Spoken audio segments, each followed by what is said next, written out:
There's something I refer to as pub economics, that's something that's obviously true and everybody knows it's true, but actually it's false. And the pub economics argument is if you have tuition fees, you're going to harm the poor. That's simply wrong.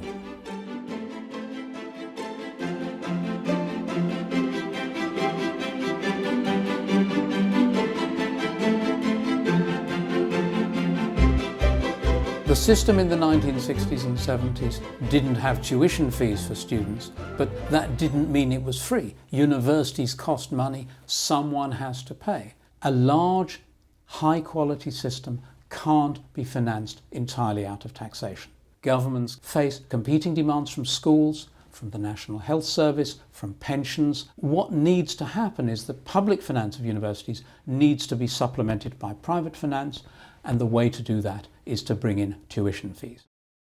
The system that colleagues at LSE and I were trying to introduce in the 1980s was a system that achieved three objectives. First of all, quality.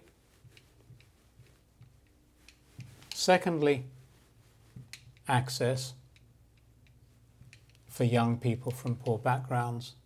Those two are obvious. Everybody knows why they're there and why they're important. The third one's often overlooked, and that's size. We need a system of higher education that is large enough that there are enough places for all qualified students.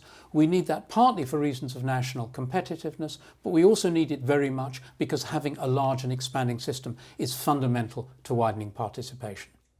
The system needed to expand. And in 1989, policies were introduced that led to a sharp expansion of higher education in the first half of the 1990s. The trouble was that taxpayer support didn't keep up with student numbers, so something had to give. And what our research addressed was, where do you get extra money for universities from?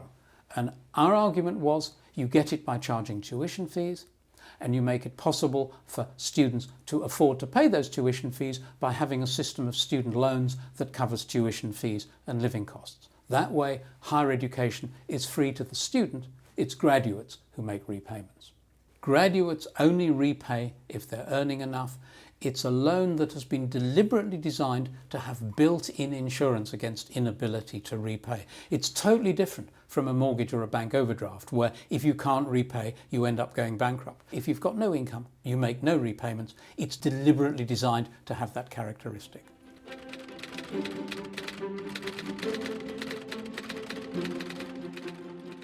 It was controversial amongst politicians. Students, of course, campaigned against it. And a lot of people thought this was a terrible thing to do because you would be harming access. So what happened? First of all, between 2006 and 2012, the number of new entrants into higher education increased by 20%. In 2006, 12% of young people from the most disadvantaged backgrounds applied to university. By 2011-12, it was 18%. So you've got improvements in size and improvements in access. Quality is still a work in progress. There are still not enough university places, so universities still, to some extent, have operated in a seller's market. Once there are enough places for all qualified applicants, then the competitive incentives to universities will be stronger.